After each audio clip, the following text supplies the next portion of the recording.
Hi friends, मैं आज आप लोग के लिए क्लास 9 का प्रश्नावली 13A का चैप्टर लेकर आया हूँ। चैप्टर का नाम है पृष्ठीय क्षेत्रफल एवं आयतन। चलिए हम देखते हैं। पहला, इसमें दो फार्मूले हमें मिलेंगे दो के विषय में। एक घन होगा, दूसरा घनाभ होगा। एक घन होगा और दूसरा क्या होगा, घनाभ होगा। तो घन के बारे में हम लोग जान लेंगे। पहले घन का आयतन होता है भुजाघाती 3। फिर घन का वक्र पृष्ठीय क्षेत्रफल 4a² यानी 4 गुणे भुजा ए स्क्वायर। और घन का संपूर्ण पृष्ठीय क्षेत्रफल 6 गुणे भुजा a² यानी 6a²। इसी प्रकार घनाभ का आयतन, घनाभ का वक्र पृष्ठीय क्षेत्रफल और घनाभ का संपूर्ण पृष्ठीय क्षेत्रफल। दोस्तों, चैप्टर में पहुंचने से पहले आप लोग इन सभी फार्मूलों को याद कर लेंगे। इन्हीं सभी फार्मूलों की सहायता से आप सभी सवाल को हल करेंगे। चलिए देखते हैं हमारा क्वेश्चन नंबर फर्स्ट क्या कहता है।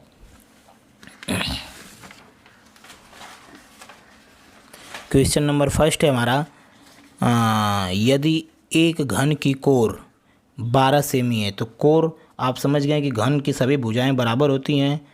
और घन में कितने कोर होती हैं आप सभी लोग देखेंगे तो घन की कोर 1 2 3 4, 4 ऊपर और 4 नीचे हो गए 8, और एक इधर 9 10 11 और 12। घन की कितनी कोर हो गई, 12 कोर। तो एक घन की कोर 12 सेमी है। तो कोर मतलब उसकी साइड मतलब भुजा। ए बराबर दिया हुआ है 12 सेमी। ए बराबर कितना दिया हुआ है, भुजा बराबर 12 सेमी। तो घन के विकर्ण का मान ज्ञात कीजिए। तो घन का विकर्ण यानी घन का विकर्ण पूछा हुआ है दोस्तों। तो घन का विकर्ण बराबर फार्मूला होता है अंडर रूट में L² B² H² यानी लंबाई का स्क्वायर, चौड़ाई का स्क्वायर और ऊंचाई का स्क्वायर। तो लंबाई भी a है, चौड़ाई भी a है और ऊंचाई भी a है। यानी a² कितना a² हो गया, 3a²। अंडर रूट में a² कितना a², 3a²। बस 3 तो करड़ी में ही रह जाएगा और a² जब 2 ठो a है तो 1 ठो बाहर आ जाएगा, यानी a करड़ी में 3। बस इतना हो गया घन का विकर्ण। तो a का मान पता है, यहाँ पर कितना दिया हुआ है, 12 दिया हुआ है। तो बस हम रख देंगे a का मान 12। तो 12 करड़ी में 3 यानी घन का विकर्ण हो गया 12 करड़ी में 3। सेमी सभी दिया हुआ है तो ये भी हो गया सेमी आंसर। दोस्तों, मुझे उम्मीद है कि आपको ज़रूर समझ में आया होगा। चलिए क्वेश्चन नंबर सेकेंड देखते हैं हम लोग इसका। क्वेश्चन नंबर सेकेंड क्या कह रहा है, कह रहा है कि 12 सेंटीमीटर गुणे 4 सेंटीमीटर गुणे 3 सेंटीमीटर की एक आयताकार डिबिया है। तो आयताकार डिबिया है तो आयत के आकार की डिबिया है, यानी लंबाई उसका भी दिया है, चौड़ाई भी दिया है और ऊंचाई दिया है। तो ये इसका मतलब हो गया घनाभ। क्या हो गया, घनाभ। घनाभ की सभी अलग अलग होती है ना, लंबाई भी अलग, चौड़ाई भी अलग और ऊंचाई भी अलग। यानी लंबाई दिया है 12, चौड़ाई दिया है 4 सेमी और ऊंचाई दिया है 3 सेमी। ये भी सेमी में है, सभी सेमी में दिया हुआ है। तो आयताकार डिबिया में अधिक से अधिक कितनी लंबाई की सुई रखी जा सकती है, यानी अधिक से अधिक लंबा, सबसे ज़्यादा लंबा सुई रखना है। तो आप समझ गए दोस्तों कि अगर हम किसी भी कमरे में जाते हैं, आयताकार कमरे में, भाई कमरा भी तो आयत के ही आकार का होता है। एक लंबाई होती है, चौड़ाई होती है और ऊंचाई होती है, यानी घनाभ के आकार का हो गया। तो घनाभ में सबसे बड़ी से बड़ी सुई रखना, तो हम उसको विकर्ण के सहारे रखते हैं। तो विकर्ण के सहारे अगर रखते हैं तो सबसे लंबी सुई होती है, यानी हमें निकालना है क्या, घनाभ का विकर्ण। घनाभ का विकर्ण यानी विकर्ण की लंबाई बता देंगे तो वही हो जाएगा सबसे अधिक, यानी सबसे अधिक लंबी सुई रखी जा सकती है, यानी घनाभ का विकर्ण बता देंगे। तो घनाभ का विकर्ण बिल्कुल सेम वही फार्मूला, लंबाई का स्क्वायर धन चौड़ाई का स्क्वायर धन ऊंचाई का स्क्वायर। घनाभ में तीनों अलग अलग होती हैं, इसलिए हमने इसको लिख दिया। वहाँ भी सभी लंबाई का स्क्वायर, चौड़ाई का स्क्वायर, ऊंचाई का स्क्वायर सभी एक जैसे थे। लंबाई भी a, चौड़ाई भी a, ऊंचाई भी a, क्योंकि घन था। यहाँ पर घनाभ है, तीनों अलग अलग रहेंगे, लंबाई अलग, चौड़ाई अलग और ऊंचाई अलग। तो लंबाई कितना दिया हुआ है, 12 का स्क्वायर कड़ी में दिया हुआ है सब, धन 4 का स्क्वायर धन 3 का स्क्वायर बराबर हो जाएगा अंडर रूट में 12 का स्क्वायर होता है 144, 4 का स्क्वायर होता है 16 और 3 का स्क्वायर होता है 9। हम सभी तीनों को ऐड करेंगे तो आएगा 16 9 25, 25 और 44 169। 169 का वर्गमूल हो जाता है हमारा, 169 का वर्गमूल निकालेंगे तो कितना आ जाएगा, 13। दोस्तों, मुझे उम्मीद है कि आपको ज़रूर समझ में आया होगा। अब ये हो गया आपका आंसर, यानी अधिक से अधिक लंबी सुई कितनी रखी जा सकती, 13 सेंटीमीटर।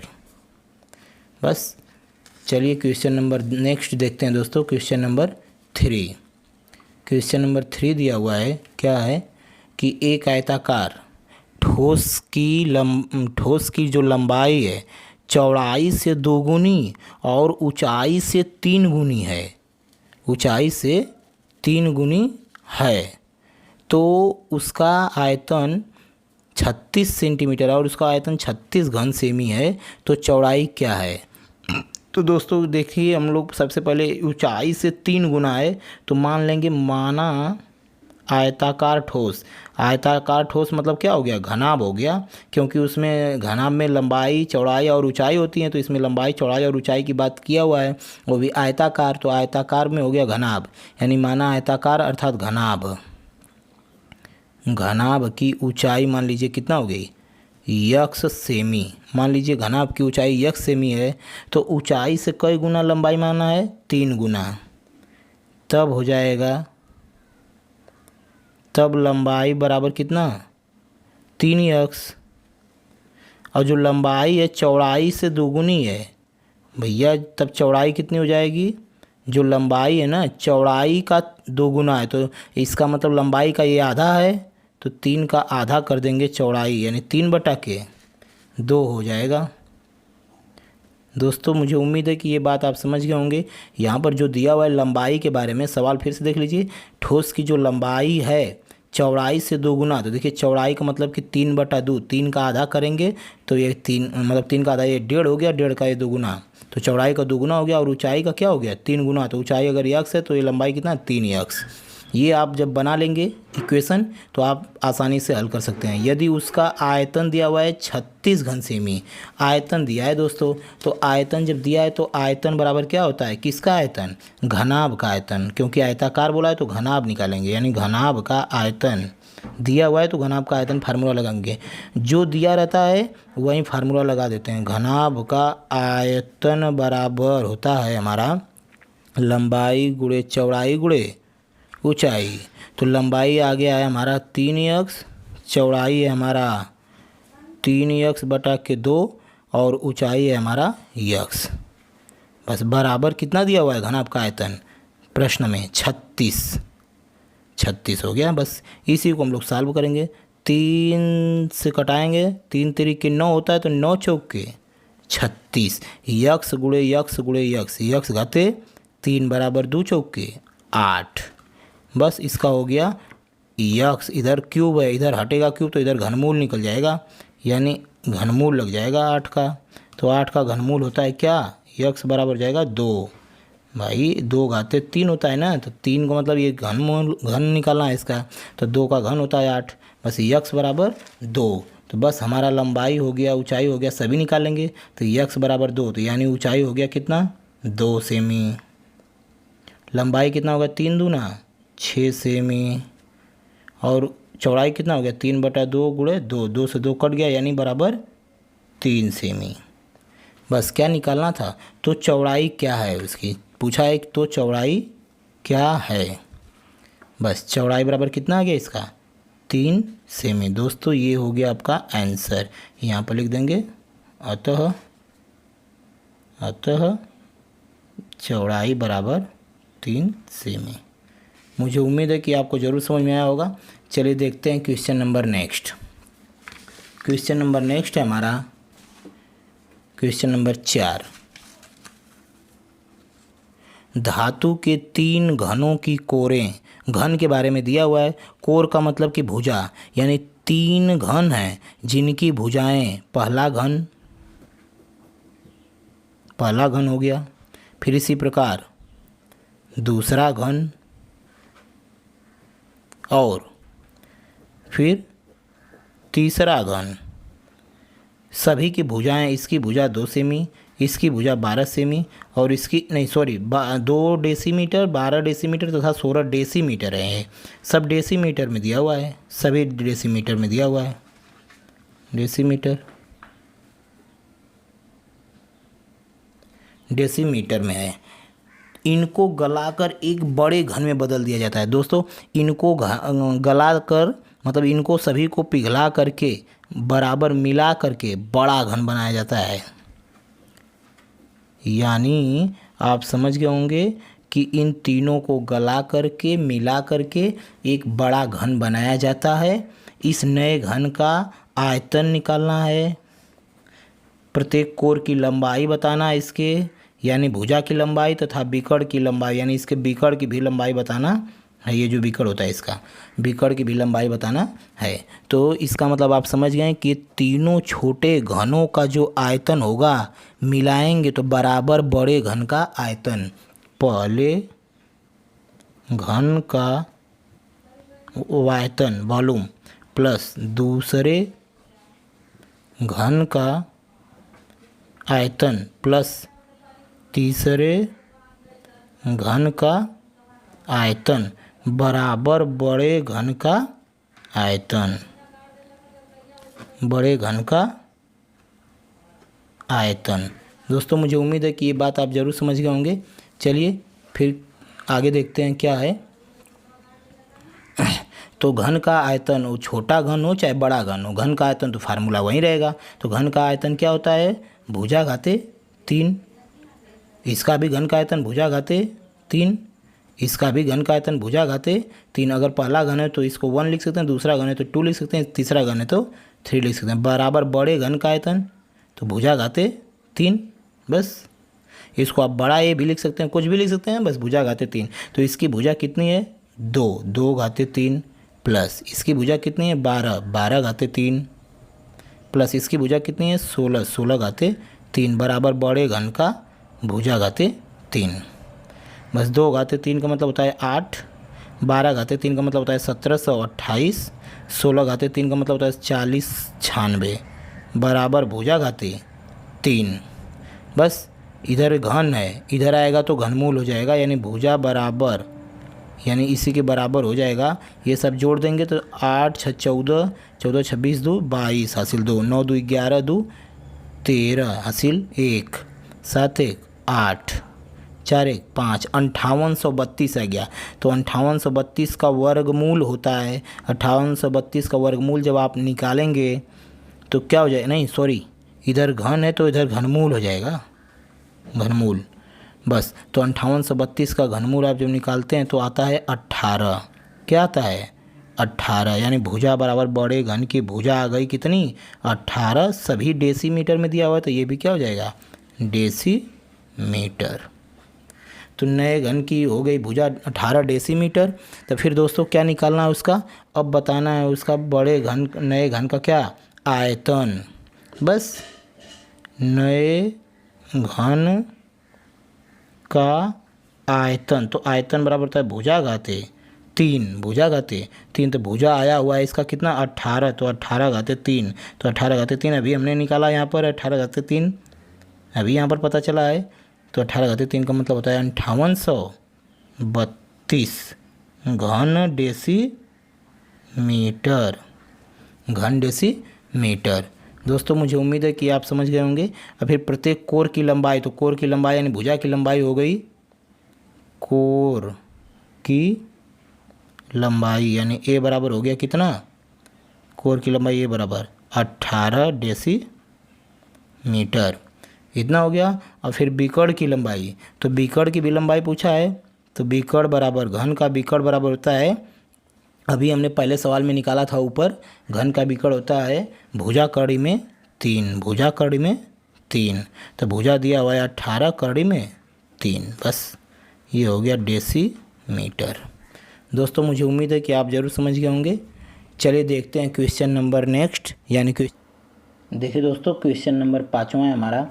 एक आयताकार जलाशय की जो लंबाई चौड़ाई 5 मीटर है, लंबाई 6 मीटर है और चौड़ाई 5 मीटर है। देखिए आयताकार जलाशय, तो आयत के आकार का है, वो भी जलाशय है, तो मतलब कि हो गया घनाभ, क्योंकि उसकी लंबाई चौड़ाई और ऊंचाई भी होगी, क्योंकि उसमें भाई पानी है तो पानी तो घनाभाकार रहेगा तभी तो आएगा ना उसमें, तो हो गया घनाभ। तो इसकी लंबाई दिया हुआ है 6 मीटर और चौड़ाई दिया हुआ है कितना? 5 मीटर। और उसमें एक नल से 120 लीटर प्रति मिनट की रफ्तार से पानी आ रहा है। यानी इसमें एक नल से, ये जो नल है उसमें एक नल से 120 लीटर प्रति मिनट की स्पीड से पानी आ रहा है। तो इसमें पानी भर रहा है दोस्तों। तो भाई पानी भरेगा तो कुछ तो ऊंचाई तक भर जाएगा, कितना उस समय में कुछ ऊंचाई तक भरता भरता कभी तो ये पूरा भर जाएगा। फिर क्या बोला है कि 120 लीटर प्रति मिनट, यानी दिया हुआ है पहले जलाशय की जो दिया रहता है पहले हम उसको लिख लेते हैं। चूँकि जलाशय की लंबाई दिया हुआ है कितना 6 मीटर और चौड़ाई दिया हुआ है कितना 5 मीटर बोल रहा है, तथा 120 लीटर प्रति मिनट यानी 1 मिनट में कितना पानी आ रहा है। 1 मिनट में जलाशय में प्रवाहित पानी बराबर कितना लीटर 120 लीटर आ रहा है। 1 मिनट में 120 लीटर, तो क्या बोल रहा है कि रफ्तार से पानी भरा जाता है। तो भर गया 120 लीटर। जलाशय में पानी का तल कितने सेंटीमीटर प्रति घंटा ऊपर उठेगा। तो कितने सेंटीमीटर प्रति घंटा ऊपर उठेगा, तो ये मीटर में दिया हुआ है, ये भी मीटर में। तो मान लीजिए पहले h मीटर ऊंचा ऊपर उठ जाएगा, h मीटर। मान लीजिए पानी का जो तल है कई मीटर ऊपर उठ जाएगा, h मीटर। तो हम मीटर है, बाद में लास्ट में इसको आंसर में सेंटीमीटर में बना लेंगे। तो माना जलाशय का जो तल है h मीटर ऊपर तक ऊंचा उठ जाएगा। लिख दीजिए इसको, माना जलाशय का तल h मीटर ऊंचा उठ जाएगा। तो बताइए अगर h मीटर तक ऊंचा उठेगा दोस्तों, तो ये जितना पानी भरा हुआ है, ये जितना पानी h मीटर तक, ये जितने समय में आएगा यानी 120 लीटर के हिसाब से 120 लीटर प्रति मिनट, यानी 1 मिनट में 120 लीटर आएगा, तो कितना सेंटीमीटर प्रति घंटा से ऊपर उठेगा। मतलब 1 घंटे में पूछ रहा है कि कितना पानी ऊपर उठ जाएगा। तो आप जान गए कि 1 मिनट में 120 लीटर आ रहा है, तो 1 घंटे में कितना आएगा। चूँकि 1 मिनट बराबर 120 लीटर पानी है। 1 मिनट में कितना लीटर पानी 120 लीटर। तो आपसे पूछा 1 घंटा में कितना पानी ऊपर उठेगा, तो 1 घंटा बराबर क्या हो जाएगा, तो 120 में 60 का क्या हो जाएगा गुणा, यानी इतना लीटर हो जाएगा। तो हम लीटर को मीटर में बनाते हैं तो 1000 से क्या करते हैं भाग देते हैं। तो ये हो गया हमारा 2 0 से 2 0 कट गया, यानी इसको कटाएंगे 2 छक्का 12 2 पचे 10 छचा के 36 36 बटा के 5 घन मीटर।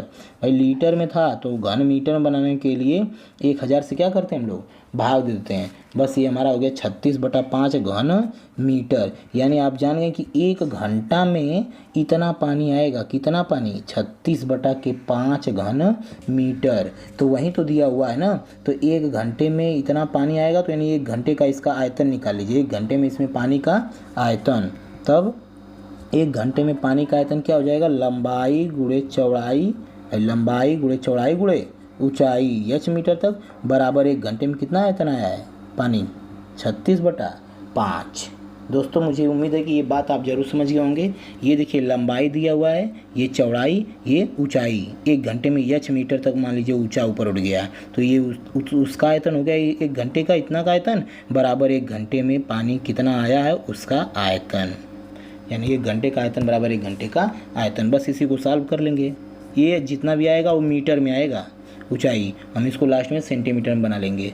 तो 6 से कटाइए, 6 6 के 36, h बराबर है 5 गुणा कर इधर आएगा तो भाग देगा 6 बटा के 25, 5 पचे 25। ये हो गया मीटर में। ऊंचाई आ गई हमारी किस में, मीटर में। लेकिन हमें बनाना है किस में, कितने सेंटीमीटर प्रति घंटा से ऊपर उठेगा। तो ये भाई सेंटीमीटर में पूछा हुआ है। 1 घंटे का तो निकाल ही लिए हैं, क्योंकि 1 ही घंटे का तो हिसाब हो रहा है यहाँ पर। बस इसी को सेंटीमीटर में बनाएंगे तो क्या करेंगे, 6 बटा 25 में मीटर को सेंटीमीटर में बनाने के लिए 100 से गुणा कर देते हैं। तो 25 चौके 100, 6 चौके 24, यानी 24 सेंटीमीटर पानी ऊपर उठेगा। बस यही हम आंसर लिख देंगे कि 24 सेंटीमीटर पानी जल का तल ऊपर उठेगा। 24 सेंटीमीटर जल का तल ऊपर उठ जाएगा या उठेगा। दोस्तों मुझे उम्मीद है कि आप समझ गए होंगे।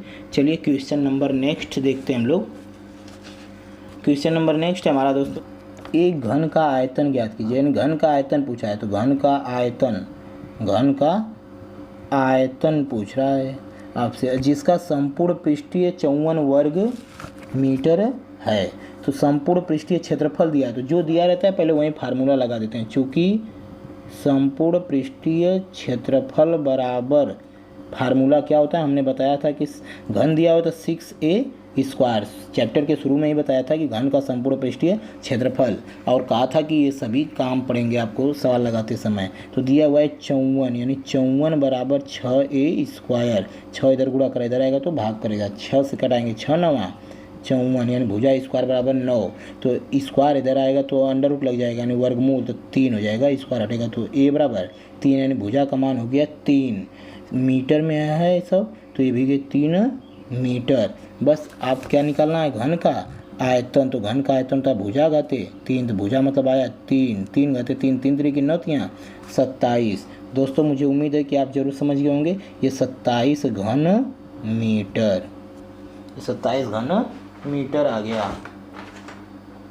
चलिए दोस्तों अब क्वेश्चन नंबर नेक्स्ट करते हैं हम लोग। क्वेश्चन नंबर नेक्स्ट है हमारा, यदि किसी घन का संपूर्ण पृष्ठीय क्षेत्रफल 486 है, घन का संपूर्ण पृष्ठीय क्षेत्रफल दोस्तों 486 दिया हुआ है,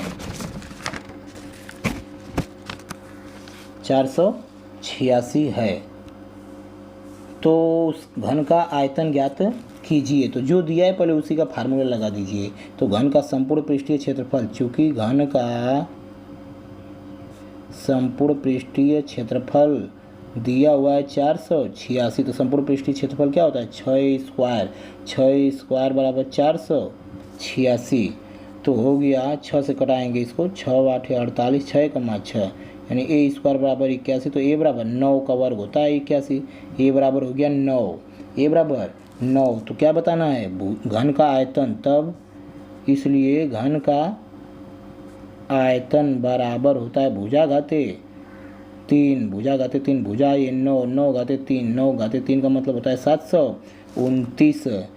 अब मीटर में है तो घन मीटर, 729 घन मीटर। दोस्तों मुझे उम्मीद है कि आपको जरूर समझ में आया होगा। चलिए क्वेश्चन नंबर नेक्स्ट करते हैं। क्वेश्चन नंबर नेक्स्ट मतलब 8वां सवाल है आपका। क्वेश्चन नंबर नेक्स्ट 8वां सवाल,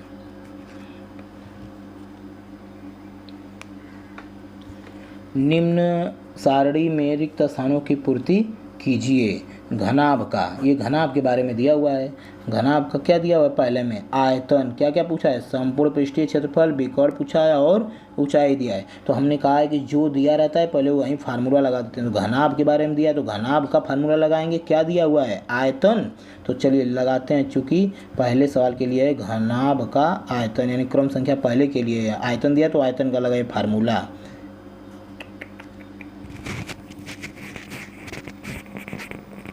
अब हो जाएगा घनाभ का आयतन, घनाभ का आयतन। अब घनाभ का आयतन बराबर होता है लंबाई गुणे चौड़ाई गुणे ऊंचाई। बस घनाभ का आयतन कितना दिया हुआ है 24, लंबाई इसका कितना दिया हुआ है 2, चौड़ाई कितना है 4, ऊंचाई नहीं पता है तो मान लीजिए ऊंचाई निकालना ही है। तो 2 चौके 8, 8 से कटाएंगे तो 8 त्रिके 24, यानी ऊंचाई बराबर कितना सेंटीमीटर 3 सेंटीमीटर। दोस्तों मुझे उम्मीद है कि आप समझ गए, इसमें 3 सेंटीमीटर भर देंगे आप, भरा गया। अब क्या पूछा हुआ है, संपूर्ण पृष्ठीय। अब निकालते हैं संपूर्ण पृष्ठीय क्षेत्रफल। चूँकि संपूर्ण पृष्ठीय क्षेत्रफल बराबर होता है घनाभ है ना, तो इसका संपूर्ण पृष्ठीय क्षेत्रफल 2 ब्रैकेट में लंबाई चौड़ाई, चौड़ाई ऊंचाई और ऊंचाई गुणे लंबाई। बस 2 ब्रैकेट में लंबाई कितना दिया हुआ है 2, चौड़ाई कितना 4, फिर चौड़ाई कितना 4 गुणे 3, फिर ऊंचाई 3 गुणे लंबाई कितना है 2। बस इसी को सॉल्व कर देंगे, आपका आ जाएगा आंसर 2 चौके 8, 8 हो गया, फिर 4 3 12, फिर 3 दूना 6, फिर 2 12 20 26, 26 दूना 52, 26 दूना 52। दोस्तों संपूर्ण पृष्ठ हो गया वर्ग, सेमी में है तो सेमी, वर्ग सेमी। बस अब क्या पूछा हुआ है, विकर्ण यानी घनाभ का क्या पूछा है, विकर्ण। घनाभ के बारे में बात हो रही है, घनाभ का विकर्ण। तो घनाभ का विकर्ण क्या होता है दोस्तों, घनाभ का विकर्ण होता है अंडर रूट में लंबाई का स्क्वायर धन चौड़ाई का स्क्वायर धन ऊंचाई का स्क्वायर।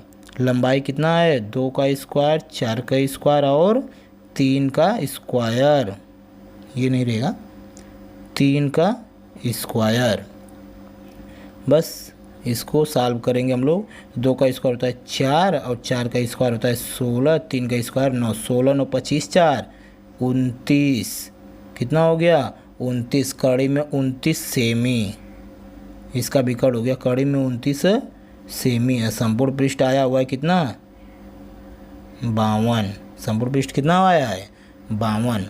अब दोस्तों इसी प्रकार हम निकाल लेंगे घनाभ का क्या, अब दूसरे वाले सीरियल नंबर में इसका भी आयतन संपूर्ण पृष्ठ विकर्ण सब कुछ इसका भी इसी तरह निकालना है। अब दूसरे के लिए घनाभ का क्या निकालना है, ये आयतन। तो चलिए आयतन, घनाभ का आयतन बराबर तो लंबाई गुणे चौड़ाई गुणे ऊंचाई। लंबाई कितना है 10, चौड़ाई 8, ऊंचाई कितना 4, यानी 10 8 चौके 32 गुणे 10 320। आयतन है तो घन सेमी है तो सेमी, घन सेमी आयतन हो गया। फिर अब निकालते हैं संपूर्ण पृष्ठ, संपूर्ण पृष्ठीय क्षेत्रफल। फार्मूला वहीं रहेगा, 2 ब्रैकेट में लंबाई चौड़ाई, चौड़ाई ऊंचाई और ऊंचाई लंबाई।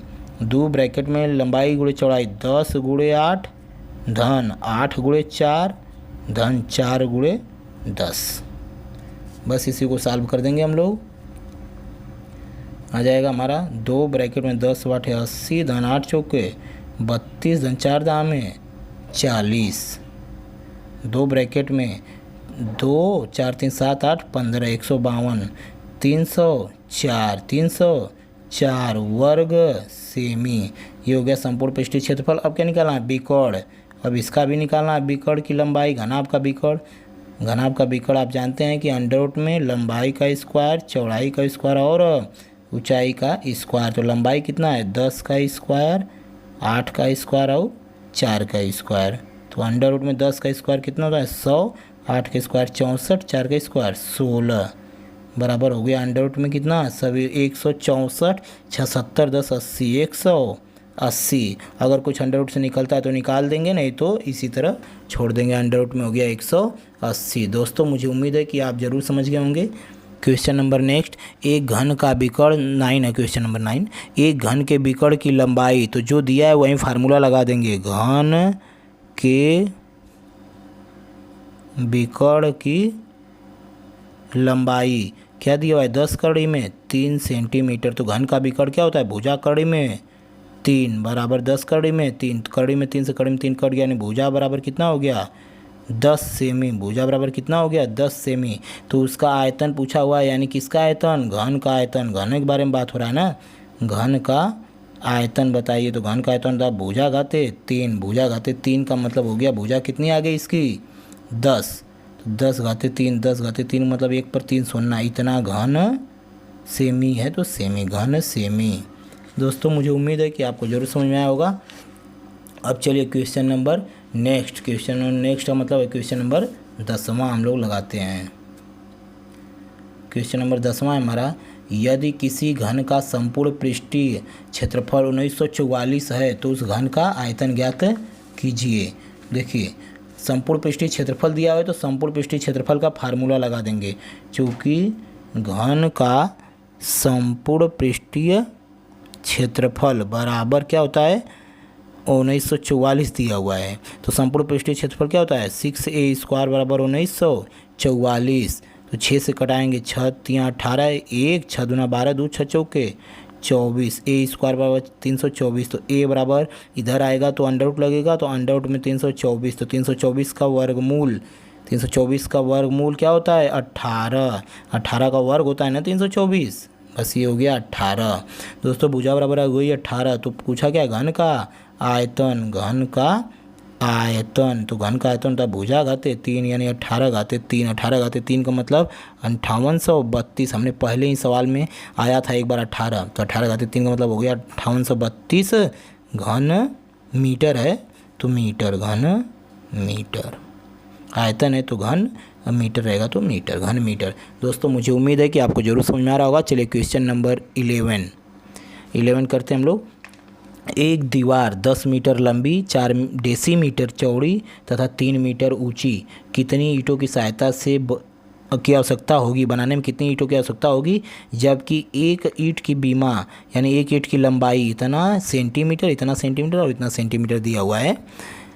तो दोस्तों देखिए क्या है ना कि एक दीवार इतना मीटर लंबी, ये मीटर में दिया हुआ है, ये डेसीमीटर में दिया हुआ है, ये भी मीटर में दिया हुआ है, और एक ईंट की लंबाई इतना सेंटीमीटर में दिया हुआ है, चौड़ाई भी सेंटीमीटर में और ऊंचाई भी सेंटीमीटर में दिया हुआ है। तो ईंटों की कुल संख्या बताना है कि ऐसे दीवार बनाने में कितने ईंट लगेंगे।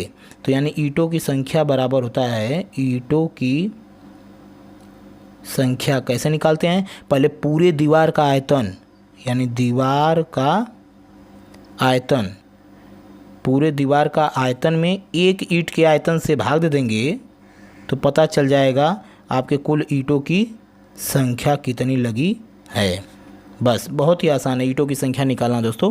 पूरे दीवार के आयतन में अगर इतनी लंबी चौड़ी ऊंची दीवार बन रही है भाई, चौड़ा भी हो गई, मतलब इसकी लंबाई हो गई, इसी तरह चौड़ा भी होगा, इसी तरह ऊंचा भी होगा, तो दीवार हो गई इतनी लंबी चौड़ी ऊंची।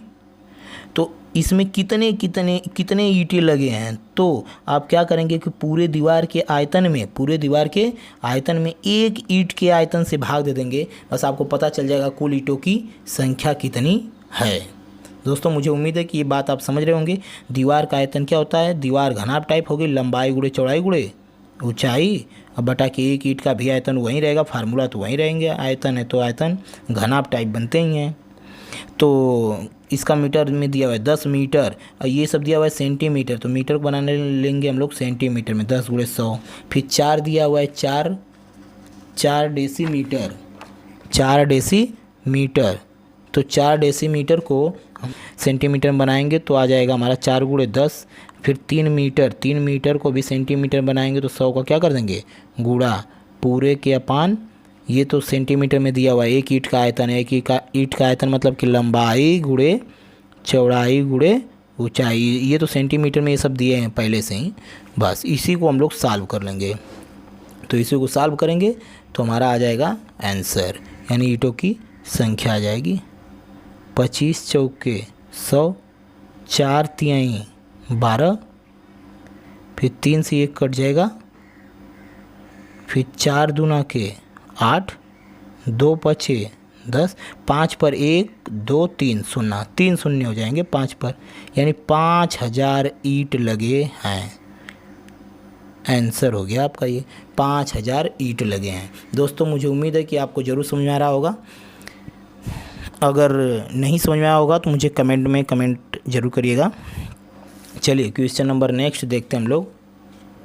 दिया हुआ है क्वेश्चन नंबर 12वां, एक घनाकार हाल की लंबाई, घनाकार है यानी घन के आकार की है बालक, ध्यान दीजिएगा, घन के आकार की है, तो घन के आकार मतलब इसकी लंबाई चौड़ाई ऊंचाई सब बराबर होंगी। लंबाई दिया है 12, तो इसका मतलब लंबाई चौड़ाई ऊंचाई सब बराबर है।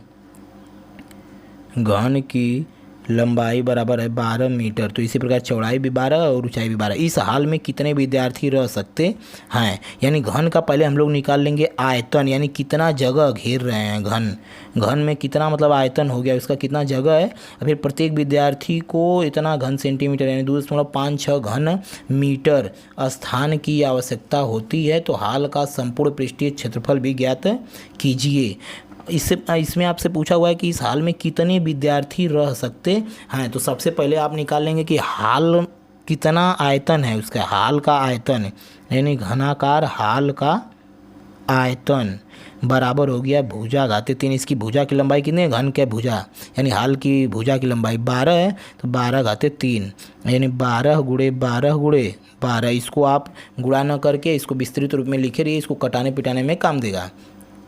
तो ये हो गया हाल का आयतन हो गया। और एक विद्यार्थी को बैठने के लिए इतना घन मीटर चाहिए, तो आप पता लगा लीजिए कि इसमें कितने विद्यार्थी बैठेंगे। वहीं ईंट वाला जैसा एकदम सवाल था कि ये पूरा इसका आयतन निकाल लेंगे, तो एक ईंट का आयतन इतना है, तो एक ईंट से पूरे घन में भाग दे देंगे तो पता चल जाएगा कितने ईंट थे। तो इसी प्रकार पूरे मकान का यानी घनाकार हाल की जब आयतन निकाल लेंगे तो एक विद्यार्थी का आयतन से उसमें पूरे में भाग दे देंगे तो पता चल जाएगा ना कितने विद्यार्थी बैठेंगे।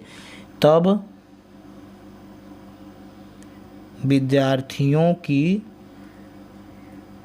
संख्या बराबर पूरे घनाकार हाल का आयतन में भाग देंगे एक बच्चे के आयतन से। तो एक बच्चे का इतना घन मीटर जगह छेक ही रहा है, 2.56 घन मीटर। ये भी मीटर में, ये भी मीटर में, इसमें कोई दिक्कत नहीं है। बस आप दशमलव हटाने के लिए 100 से ऊपर 100 से नीचे गुणा कर सकते हैं। दोस्तों एकदम बिल्कुल सेम वैसे ही है जैसे ईंट वाला सवाल अभी लगा रहे थे हम लोग कि पूरे दीवार में के आयतन में एक ईंट के आयतन से भाग देंगे, ईंटों की संख्या आ जाएगी। इसी प्रकार पूरे घनाकार हाल में के आयतन में एक बच्चे के घन का आयतन में भाग दे देंगे तो बस आ जाएगी कुल बच्चों की संख्या। ये हो जाएगा 12 गुणे 12 गुणे 12 गुणे 100, नीचे से दशमलव हट गया 256। कटाइए 12 से, नहीं 4 से कटा लीजिए। अच्छा 4 तिहाई 12, 4 छक्का 24, 1 4 चौके 16, फिर 4 से कराएंगे 4 तिहाई 12, 4 16 64, फिर 4 से कराएंगे 4 तिहाई 12, 4 चौके 16, 4 से कराएंगे इसको 25 बार में, 3 तरीके 9 या 27, 27 गुणे 25। जब 27 गुणे 25 करेंगे तो आएगा 26, 676, 675। यानी विद्यार्थियों की संख्या कितनी हो सकती है, उसमें बैठ सकते हैं विद्यार्थी 675 विद्यार्थी बैठ सकते हैं। दोस्तों मुझे उम्मीद है कि ये बात आप समझ गए होंगे। अब पूछा है कि हाल का संपूर्ण पृष्ठीय क्षेत्रफल भी ज्ञात कीजिए। अब निकाल लेंगे उसके बाद हाल का संपूर्ण पृष्ठीय क्षेत्रफल। तो हाल का संपूर्ण पृष्ठीय क्षेत्रफल क्या होता है, घनाकार है तो 6a स्क्वायर, यानी 6a का मतलब कि भुजा इसकी कितनी है 12, घन की भुजा है यानी हाल की भुजा है 12, यानी 12 का स्क्वायर, यानी 6 12 का स्क्वायर कितना होता है 144। तो 144 में 6 का जब गुणा करेंगे तो 6 चौके 24, 2 6 चौके 24, 2 26, 2 6 1 6 2 8, 864 वर्ग मीटर, 864 वर्ग मीटर। दोस्तों मुझे उम्मीद है कि आप समझ गए होंगे। चलिए क्वेश्चन नंबर नेक्स्ट 13वां सवाल, 13वां क्वेश्चन नंबर 13 करते हैं हम लोग। यदि एक आयताकार 60 मीटर लंबे और 5 मीटर चौड़े मैदान में 5 सेंटीमीटर वर्षा है। देखिए भाई ये मैदान है, 60 मीटर लंबा है और 5 मीटर चौड़ा है, ये मैदान है ग्राउंड। इसमें क्या है कि 5 सेंटीमीटर पानी वर्षा हो, यानी इसमें बगल बगल में अगर मेड़ बांधी गई है तो कितना सेंटीमीटर पानी ऊंचा इसमें भर गया है 5 सेंटीमीटर, यानी ऊंचाई हो गई 5 सेंटीमीटर। तो ये किस आकार में बन गया, लंबाई हो गई, चौड़ाई हो गई और इसकी ऊंचाई भी हो गई, तो यानी घनाभ बन गया। यानी घनाभ का आयतन बराबर इसमें पानी का पूरा आयतन, घनाभ का आयतन बराबर मैदान में कुल कितने लीटर पानी गिरा, तो कितने लीटर पानी गिरा यानी इसका आयतन ही ना निकालना है, आयतन निकालना है। यानी घनाभ का आयतन अर्थात मैदान का आयतन, मैदान का आयतन बराबर इसमें पानी का आयतन, तो पानी कितना है 60 गुणे 5 गुणे 5 सेंटीमीटर है। तो ये सेंटीमीटर में, ये सब मीटर में दिए हुए हैं। तो बस आप क्या करिए कि किसी एक को, या तो इसको सेंटीमीटर को मीटर बना लीजिए। चलिए इसको मीटर बनाएंगे तो 100 से क्या करेंगे भाग दे देंगे। ये 5 सेंटीमीटर है ना, लंबाई गुणे चौड़ाई गुणे ऊंचाई, ऊंचाई 5 सेंटीमीटर में दिया हुआ है तो मीटर बनाने के लिए 100 से क्या कर देंगे भाग दे देंगे। यानी मैदान में पानी का आयतन अर्थात घनाभ का आयतन बराबर लंबाई गुणे चौड़ाई गुणे ऊंचाई। बस इसी को सॉल्व कर लेंगे।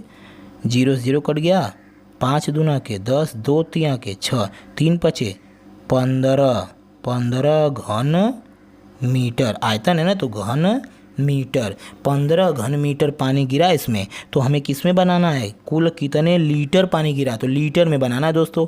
तो आप जानते हैं चूँकि 1 घन मीटर बराबर होता है 1000 लीटर, 15 घन मीटर में होता है 1000 लीटर, तो इसीलिए 1 घन मीटर बराबर होता है 1000 लीटर, तो 15 घन मीटर में हो जाएगा 15000 लीटर। बस ये दोस्तों हमारा हो गया आंसर। आई होप कि आप समझ गए होंगे। चलिए क्वेश्चन नंबर नेक्स्ट और लास्ट करते हैं, क्वेश्चन नंबर 14। क्वेश्चन नंबर 14 है आपका, एक घन का आयतन 8 डेसीमीटर है, घन डेसीमीटर है, घन का आयतन दिया हुआ है, घन का आयतन बराबर 8 डेसीमीटर क्यूब, डेसीमीटर क्यूब। तो घन का आयतन होता है भुजा घाते 3 बराबर 8, तो भुजा बराबर हो गया 2, भाई घनमूल निकल जाएगा, आ जाएगा 2। तो पूछा है घन के विकर्ण की माप क्या होगी, यानी घन के विकर्ण की लंबाई पूछा हुआ है आपसे। तो घन के विकर्ण यानी घन का विकर्ण, तो घन का विकर्ण बराबर होता है भुजा कड़ी में 3, भुजा कड़ी में 3, बस भुजा हो गई 2, 2 कड़ी में 3। ये डेसी में है तो ये भी डेसी मीटर है, तो मीटर, भाई डेसी मीटर। दोस्तों ये हो गया आंसर। आज के लिए इतना ही दोस्तों, फिर नेक्स्ट संडे को अगले टाइप और अगले चैप्टर के साथ फिर होगी मुलाकात। आज के लिए इतना ही। Thank you for watching this video.